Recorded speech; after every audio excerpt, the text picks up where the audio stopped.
Herrera en COPE. Estar informado.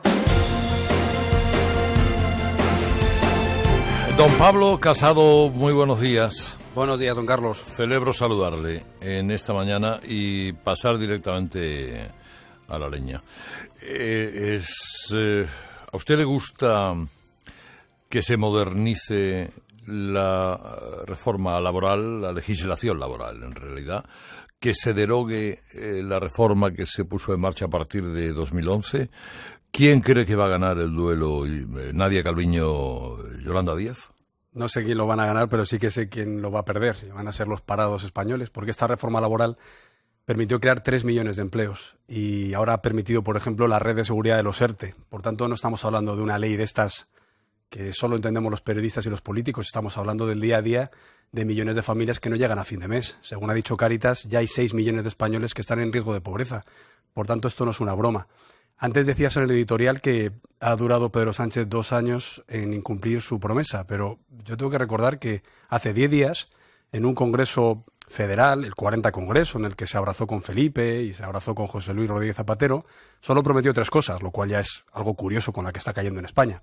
Prometió abolir la prostitución, prometió acabar con la ley de seguridad que usa sin parar para poner multas en el estado de alarma y prometió derogar la reforma laboral. Pues bien, 10 días después se autoenmienda a sí mismo y además hace una cosa que es muy peligrosa, que es mentir aquí y en Bruselas, porque ayer se vio con el comisario Gentiloni. Yo siempre decía, en algún momento le van a pillar, en algún momento van a coincidir las dos, pugnas que tiene Sánchez. Pasó ayer, mientras dice aquí en España que va a derogar la reforma laboral, vino el comisario de Economía, que es el que le exige no solo que la mantenga, sino que incluso la flexibilice más. Por tanto, yo creo que esto no va a acabar bien para Sánchez, pero sobre todo yo creo que la credibilidad que tiene ya está absolutamente bajo mínimos y la situación económica es dramática como para estar con estos enredos.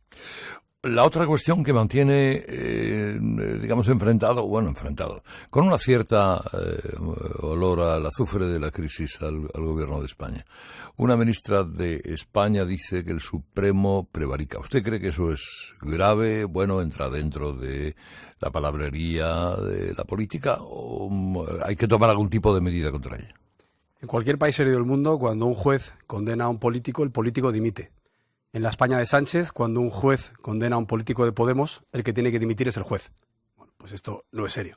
Lo que nosotros vamos a hacer hoy mismo, que tenemos junta y portavoces en el Congreso de los Diputados, es pedir la reprobación de la señora Belarra. Yo le pedí hace unos días a Sánchez que la cesara inmediatamente, no lo ha hecho. ¿Pero por qué no lo ha hecho? Porque Belarra no es una ministra de Sánchez. Belarra es una ministra de Podemos. Aquí no hay un gobierno, aquí hay 2 gobiernos. Por eso le quitaba el sueño a Sánchez pactar con Podemos, claro, y a todos los españoles. Porque Podemos es un partido comunista, populista, que defiende a Venezuela. No hay otro gobierno en Europa con ministros tan radicales como los que hay en España. Hubo uno en los 80 de Mitterrand, que tuvo ministros comunistas, y hace 10 años en Grecia, con Tsipras y Varoufakis. Ahora mismo no hay en 27 países ni un gobierno tan radical. Bueno, pues por lo menos que no nos engañen y vayan de moderados y socialdemócratas europeístas. Es un gobierno muy radical que tiene ministras que arremeten contra el Tribunal Supremo. Pero el problema es que llueve sobre mojado, porque también los ministros socialistas han arremetido contra el Tribunal Constitucional cuando ha dicho que el estado de alarma era inconstitucional, o han arremetido contra el Supremo cuando dijo que no se podía indultar a los presos golpistas. Por cierto, también una promesa solemne de la campaña electoral de Sánchez. Así que si el señor Sánchez no puede echar a la señora Belarra, espero que el Congreso de los Diputados la repruebe, porque jamás había pasado que desde un gobierno se arremetiera contra el Poder Judicial, que tiene que ser independiente. Y por cierto, Carlos, antes de ayer hubo una sentencia en Estrasburgo, en el Tribunal de la Unión Europea, sobre Polonia. Y decía algo muy curioso, y es que el Consejo General del Poder Judicial de Polonia tenía que ser elegido al menos por la mitad de los vocales directamente por los jueces. Al menos la mitad de los vocales tenían que ser elegidos directamente por los jueces. Bueno, para aquellos que dicen que Polonia no tiene nada que ver con España, no seré yo quien diga lo contrario, pero hay una sentencia que dice exactamente lo que estamos pidiendo, y es que renovemos el Consejo General del Poder Judicial permitiendo que los jueces elijan a los jueces. Otra cuestión, presupuestos. De nuevo, el Banco de España, la AIREF, advierten de que van a rebajar a la baja, van a estimar a la baja las previsiones de crecimiento del PIB, por lo tanto, ingresos del gobierno, por lo tanto, eso afecta al déficit, la deuda, a todo, prácticamente de los presupuestos. ¿Usted cree que ese es el escenario? ¿Cree en estos presupuestos? ¿Van a pedir enmiendas parciales, una total? Los presupuestos nacen muertos y las previsiones macroeconómicas ya son papel mojado. Por eso nosotros hoy vamos a registrar una enmienda a la totalidad de los presupuestos para que directamente los devuelvan. Ya es que no merece la pena ni enmendarlos, porque todas las previsiones en las que se basan son falsas. Lo ha dicho ayer el gobernador del Banco de España, lo ha dicho la presidenta de la Autoridad Fiscal Independiente, lo ha dicho el FMI, lo han dicho institutos privados de estudios económicos como el BBVA Research, y por tanto hay que decir que no se pueden hacer así los presupuestos. Este gobierno los hace siempre al revés. Primero ve cuántos gastos tiene que tener para comprar votos y luego a martillazos intenta cuadrar e imaginar o directamente mentir sobre los ingresos. Y eso es algo que no se puede hacer. No podemos aceptar que con la que está cayendo en España, con tantos hogares que no llegan a fin de mes, con 4 millones de parados, con 1 millón de familias haciendo las colas del hambre, este gobierno se dedica a comprar votos con los independentistas o incluso a hacer política penitenciaria de cara a los de Bildu. Y las políticas que están lanzando, por ejemplo, eso de comprar votos de los que acaban de cumplir 18 años dándoles 400 euros para que compren cómics y videojuegos, es una auténtica desfachatez. Porque lo que hacen es freír a impuestos a sus padres, les van a subir los impuestos 4.000 millones más. El año pasado ya fueron 9.000 millones y aún dicen que hay un margen de 80.000 más, supuestamente dicen ellos, para converger con Europa, será en ruina. Y de repente le dan un cheque a los chicos para que compren videojuegos. O a los jóvenes les dicen, por ejemplo, que pueden tener un bono vivienda independientemente de lo que lo necesiten o independientemente de que estén ya emancipados. Bueno, pues yo creo que hay que ser un poco serios. No se puede seguir siempre gastando más de lo que uno ingresa. Las cuentas públicas están al límite. Como el Banco Central Europeo cambie la política de compras o suban los tipos, España irá directamente a una situación insostenible. Y yo creo que hay que hacer las cosas al revés, que es como nosotros proponemos. Hay otra alternativa, que es bajar impuestos, que es quitar burocracia, dar flexibilidad laboral, que es intentar que la gente salga adelante, que los autónomos, que las pymes tengan más liquidez y no andar comprando votos como si fuéramos un partido peronista, que parece ser que es lo que le gusta al gobierno. Entonces, por lo tanto, enmienda a la totalidad. Enmienda a la totalidad, pidiendo que se devuelvan los presupuestos y que nos traigan una propuesta que sea cierta. Porque no se puede mentir a todos todo el tiempo. O sea, lo que no puede ser es que al final hagas una simulación con los ingresos, porque ellos, por ejemplo, dicen que van a recaudar mucho más dinero del que van a hacer. Lo hemos visto con la famosa tasa Google o la tasa Tobin. Han recaudado el año pasado el 10% de lo que decían que iban a recaudar. Y luego con los gastos. ¿Pero por qué este gobierno tiene 23 ministerios? ¿Por qué gasta 100 millones de euros en asesores? ¿Por qué el Ministerio de Igualdad, que lo único que sirve es para discutir entre las ministras socialistas y las ministras de Podemos, tiene 500 millones de euros? Pero somos conscientes de la cantidad de empresas autónomos que podrían subsistir con su negocio levantando la persiana que han cerrado durante la pandemia con ese dinero. Bueno, pues no, Sánchez lo que dice es los españoles que se ajusten el cinturón. Eso sí, el gobierno vamos a seguir despilfarrando y vamos a seguir comprando votos. Y eso no puede ser. Estos presupuestos son papel mojado y además son la garantía segura de la ruina en España. Hay que hacer completamente lo contrario y yo por eso ayer una vez más presenté en la asamblea del Instituto de la Empresa Familiar un plan de choque económico, que es el que propuse a Sánchez ya hace un año y no me hizo ni caso, con reformas estructurales como las que hace Draghi en Italia, como las que hace Macron en Francia, como las que pide Bruselas, que es lo que permitirían crecer, crear empleo y, por tanto, recaudar más y tener mejores pensiones, mejor sanidad y mejor educación. Las palabras del Otegi, el jefe de Bildu, hace pocos días hablando de, efectivamente, presos por presupuestos, a apoyar los presupuestos a cambio de que el PSOE se comprometa a elaborar una reforma penal o inventarse lo que quiera para que los presos 200 empiecen a salir a la calle. ¿Usted cree en esa conexión o fue un deslenguamiento del antiguo etarra? Lamentablemente, los socios de Sánchez no dicen mentiras. Son terribles, pero dicen la verdad. El que miente siempre es Sánchez, le miente hasta al médico. Y Otegi ha vuelto a decir la verdad, que es una verdad dura, una verdad inaceptable en democracia, pero es lo que están negociando. Sánchez y Otegi están negociando presos por presupuestos. Esto no es nuevo. Sánchez y Otegi negociaron acercamiento de presos por la investidura. Y Sánchez y Otegi negociaron la transferencia de cárceles por los presupuestos del año pasado. Por tanto, ¿a quién le sorprende? Vuelvo un poco a la campaña electoral. Yo he debatido con Sánchez en un debate que siguieron 10 millones de españoles, a los que engañó masivamente, en los que dijo jamás, jamás, jamás pactaré con Bildu. Me ofende que me haga usted esa pregunta. Bueno, pues tardó 2 semanas en pactar con ellos. Además tenía alternativa, porque hay que recordar que quien decía, bueno, claro, Sánchez lo hace muy mal, es muy radical, pero claro, es que es culpa de Pablo Iglesias. Mentira. Tenía una alternativa de llegar a políticas de gobernabilidad con el Partido Popular, como le ofrecimos desde el primer día de la noche electoral. Por cierto, tardó en devolverme la llamada 1 mes. Ahora se ha visto con los presupuestos del año pasado, ¿no? ¿Por qué ha pactado el señor Sánchez con Bildu los presupuestos? Porque ha querido, porque tenía una alternativa que le ofreció Ciudadanos. O lo hemos visto en Navarra, donde yo estaba ayer. Navarra Suma, el partido al que pertenece el Partido Popular, en la coalición electoral, sacó el doble de escaños que el Partido Socialista de Navarra. No solo no nos apoyaron, sino que les ofrecimos gobernar ellos con el apoyo del Partido Popular. ¿Qué contestó el señor Sánchez? Prefiero gobernar con Bildu. Por tanto, esto no es una cosa coyuntural, eso es una cosa estructural. El Partido Socialista de Sánchez quiere pactar con Bildu, quiere pactar con Esquerra, quiere pactar con Podemos. Y se abraza a Felipe González para engañar a todo el mundo. Y le dura el abrazo 24 horas porque ya sale Otegi a decirle, oiga, cumpla usted lo que me ha prometido.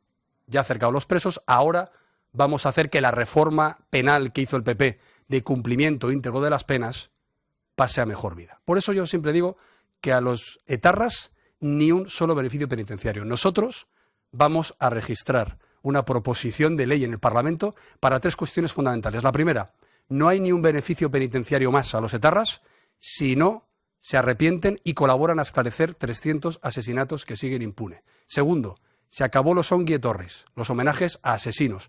Porque hasta ahora la ley te dice que no se pueden celebrar. Nosotros queremos que no se puedan convocar, porque siempre juegan con ocultar la convocatoria y se acaban celebrando. Y tercero, los delitos de ETA no pueden prescribir. No puede ser que haya 300 familias que no saben siquiera quién mató a su padre o quién secuestró a su hermano. Y esto es algo que en un país que ha sufrido 850 asesinatos y muchísimos intentos de asesinato, como el que usted mismo sufrió, lo que no puede ser es que esa gente diga que se sientan los mandos del Estado y que el Partido Socialista de Sánchez lo permita. Esto es algo que tiene que acabar y que no pasa en ningún lugar del mundo. ¿Alguien se imagina a Mario Draghi pactando con las Brigadas Rojas, a las que acaba de hacer un acto de repudio solemne como nunca había hecho Italia? ¿Alguien se imagina, señor Macron, pactando con un partido político que justifica la matanza del Bataclan? ¿Alguien se imagina a Biden pactando con una asociación que justifique los atentados de las Torres Gemelas? Pues eso está pasando aquí en España. Hemos visto al señor Zapatero el otro día con Eguiguren reivindicando a Otegi como hombre de paz. Pero vamos a ver, pero si Otegi secuestró a mi compañero Javier Rupérez y le disparó a Gabriel Cisneros, compañero del PP y padre de la Constitución, porque también lo quiso secuestrar en el Retiro. Pero ¿cómo es posible que este señor tenga un minuto en televisión española o este señor se siente a negociar en los presupuestos? Yo creo que es una inmoralidad que tiene que acabar ya.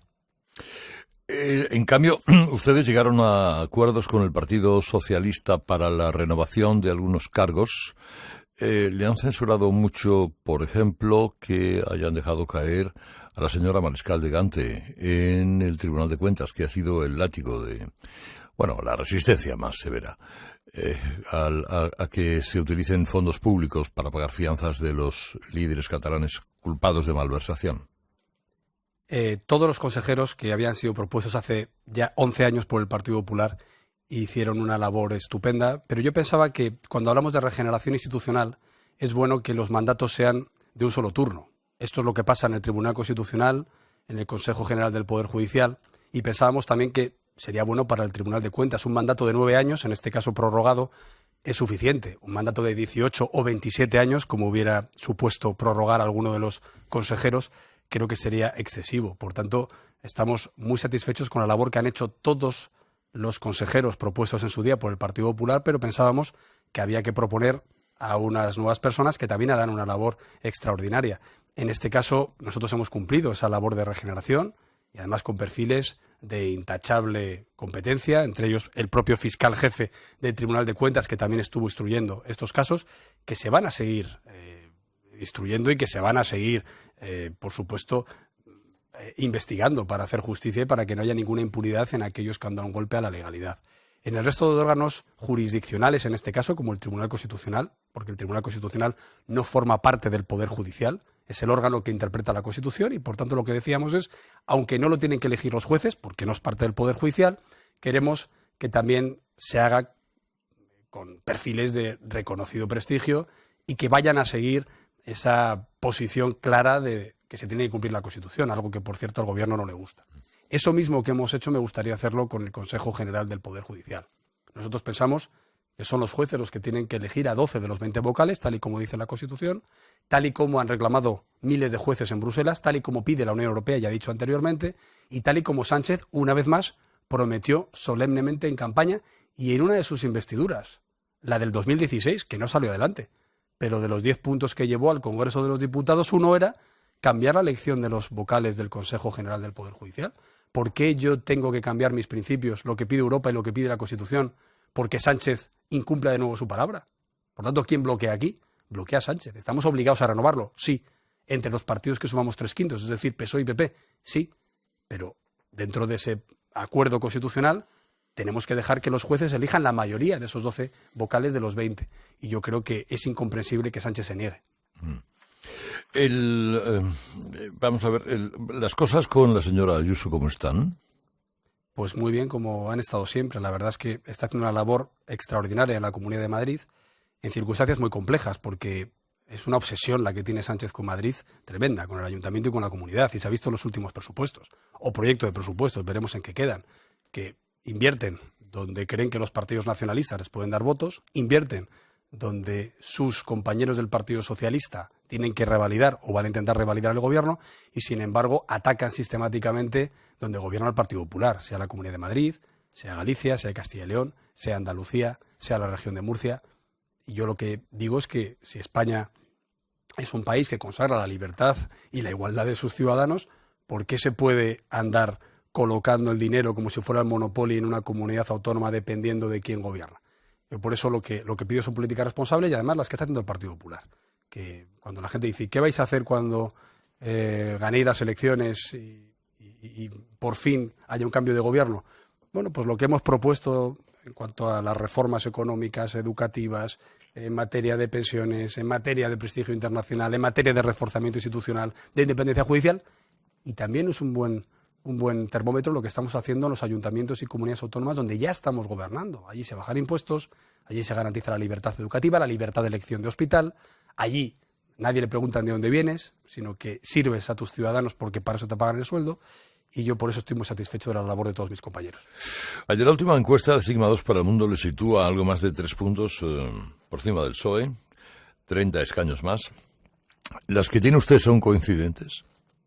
La verdad es que sí, creo que ya hay un cambio imparable, creo que ya cuando llevas 10 meses consecutivos estando por encima del gobierno, ya hay una tendencia clara que se está asentando, ¿no? Hay quien dice, hombre, ¿cómo no? Con lo mal que lo está haciendo el gobierno, pero esto no es fácil. Es la primera vez en democracia que el partido de la oposición supera al partido del gobierno en apenas 2 años. Y más en la situación en la que nos encontramos el Partido Popular por el trauma que fue la moción de censura. Yo me encontré un partido que éramos tercera fuerza nacional. Nos había sobrepasado Ciudadanos. Bueno, pues ahora parece que eso ha cambiado. Hace un año nos preguntaban, bueno, ¿y cuándo van a sopasarle a ustedes Vox? Parece que ya nadie lo pregunta. Ahora ya lo que nos dicen es, oiga, ¿y cuándo van a ganar? Pues cuando haya elecciones. Pero lo importante no es ganar. Lo importante es que tenemos un plan claro de qué hacer con España. Y España tiene que recuperar la unidad territorial, tiene que recuperar la fortaleza institucional, tiene que recuperar el prestigio internacional.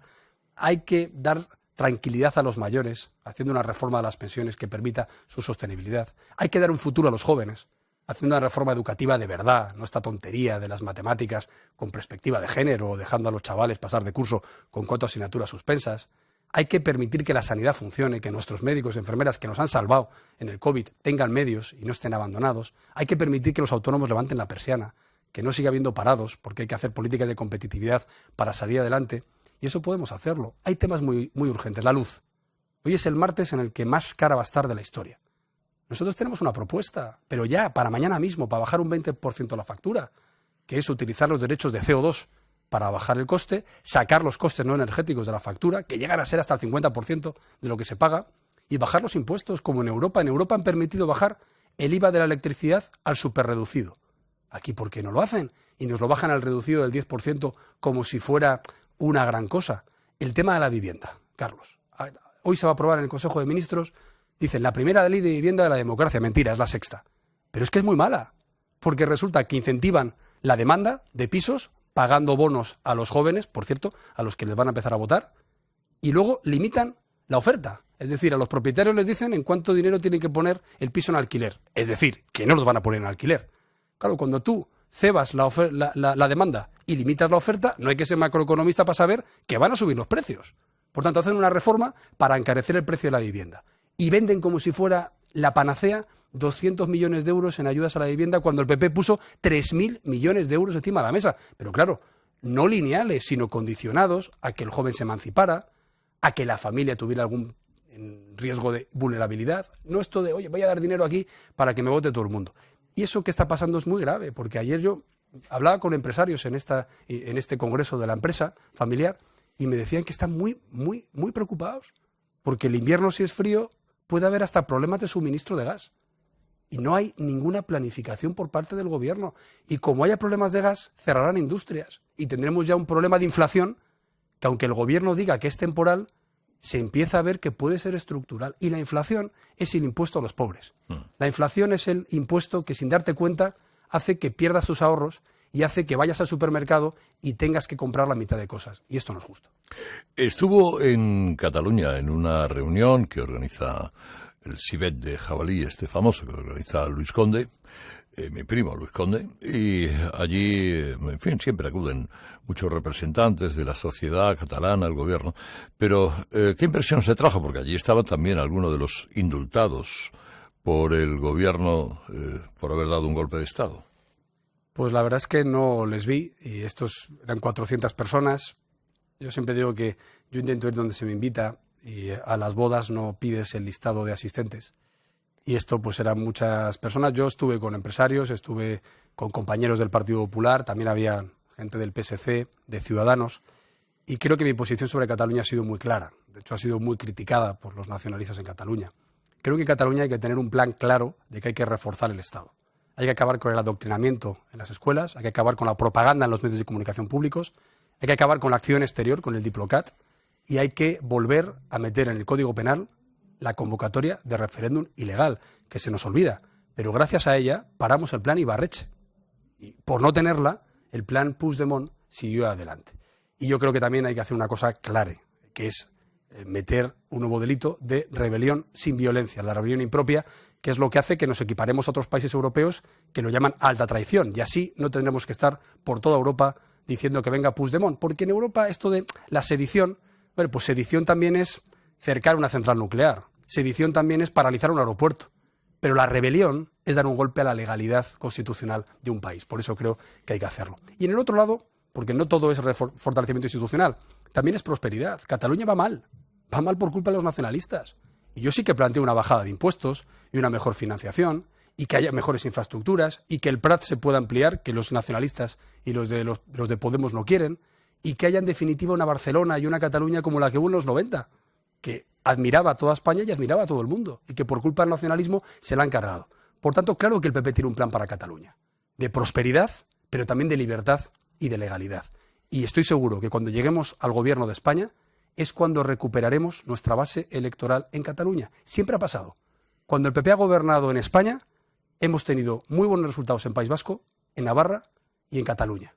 Y eso es lo que yo creo que va a pasar y seremos una fuerza clave para el futuro de esa tierra. Le quiere preguntar Guadalupe Sánchez. Hola, muy buenos días, señor Casado, encantada.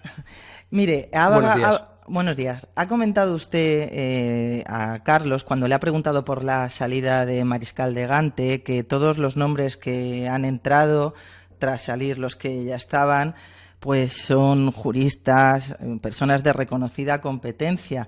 Y yo lo que le quiero preguntar es si no cree usted que el Partido Popular puede estar colaborando en cierta medida en la campaña de deslegitimación institucional que está llevando a cabo desde el principio este gobierno, pues dejando que entren en las instituciones, en una tan importante como el Tribunal de Cuentas, que está juzgando a los independentistas, gente como el exabogado de Podemos, un señor que tiene una empresa mercantil, cuyas siglas significan este ojete huele a caca, y tiene una empresa mercantil en la misma sede social que, por ejemplo, el diario de propaganda de Podemos.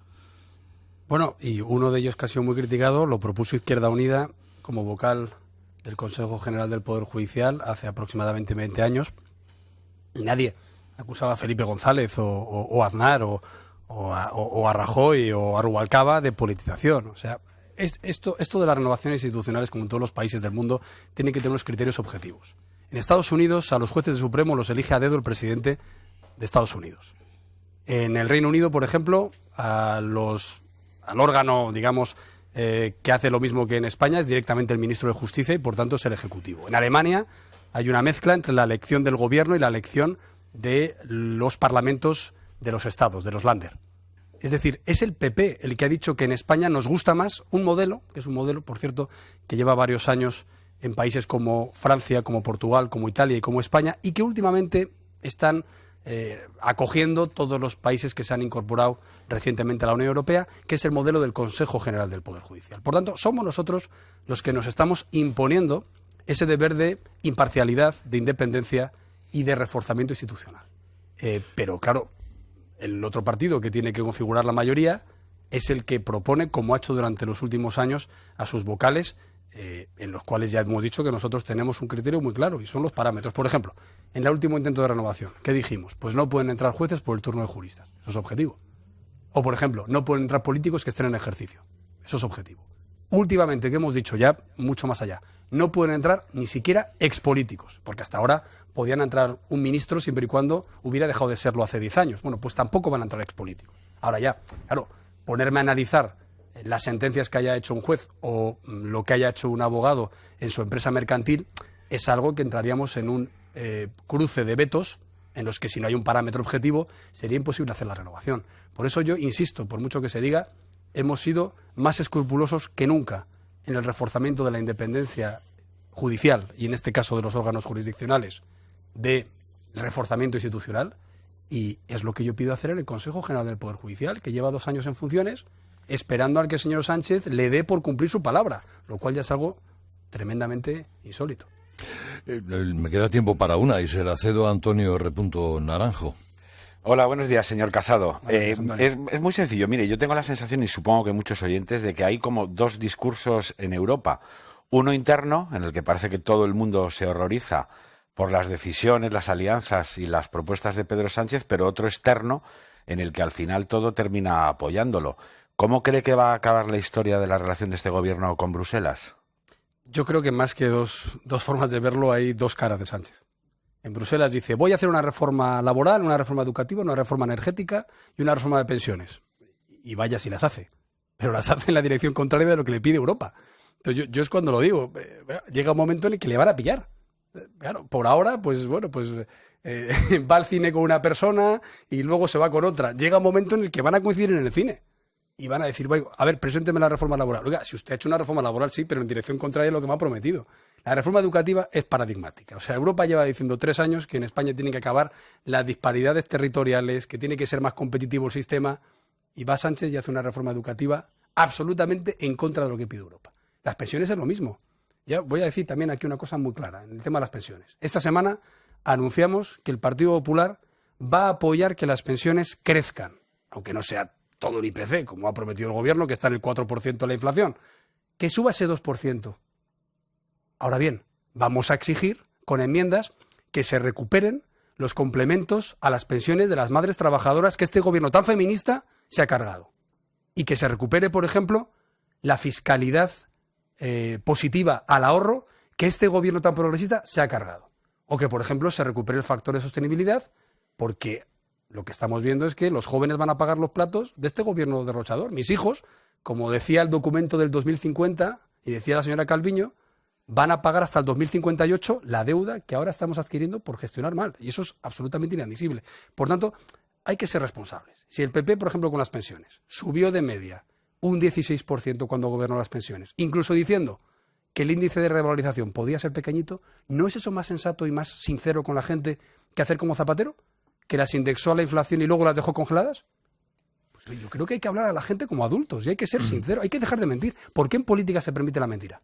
¿Por qué a un político mentiroso no se le penalizan las urnas? Si es que Sánchez no ha hecho más que mentir. Yo pido un represtigio de la política, incluso yo diría, bueno, yo pido que se valore la verdad, que se valore la sinceridad y que se valore el que no se tome el pelo a la gente. Y en este caso es lo que queremos hacer. Es el señor Pablo Casado, que nos ha dicho, en fin, que maneja unas encuestas parecidas a las que se publican, que, por cierto, le obligarían o a pactar o a gobernar con el partido Vox. No sé si esa es una situación para usted relajada, tranquila, o prefiere descartarla. Yo creo que se ha visto una cosa muy clara en Galicia y en Madrid. Primero, que cuando tienes mayoría absoluta no te hace falta pactar con nadie. Es verdad que las encuestas no indican eso. Pero luego en Madrid se ha visto una cosa. Cuando tienes más escaños que una alternativa de izquierdas y nacionalistas, tú vas a la investidura y que cada uno se retrate. Y eso es a lo que aspiramos. Tenemos que hacer muchas reformas. Hay que poner a España en marcha. Hay que hacer un nuevo contrato social con los españoles. Hay que devolver el poder a la gente después de 3 años terribles. Y para eso queremos tener manos libres para ir rápido y para volver a reactivar este maravilloso país. Por tanto, aspiramos a tener una mayoría mayor que la que suma la izquierda y los nacionalistas, y por tanto podremos gobernar con los apoyos externos que decida cada partido darnos, y de esto ya se ha visto mucho, tanto en el 15, que fue el Partido Socialista en el que se obtuvo, como en ayuntamientos como Madrid o como en Andalucía, en la que otros partidos de derecha y de centro han decidido en la investidura darnos la oportunidad de gobernar sin luego formar parte del gobierno. Me alegro mucho de saludar al señor Casado. Gracias por estar esta mañana por aquí. Muchas gracias, Carlos.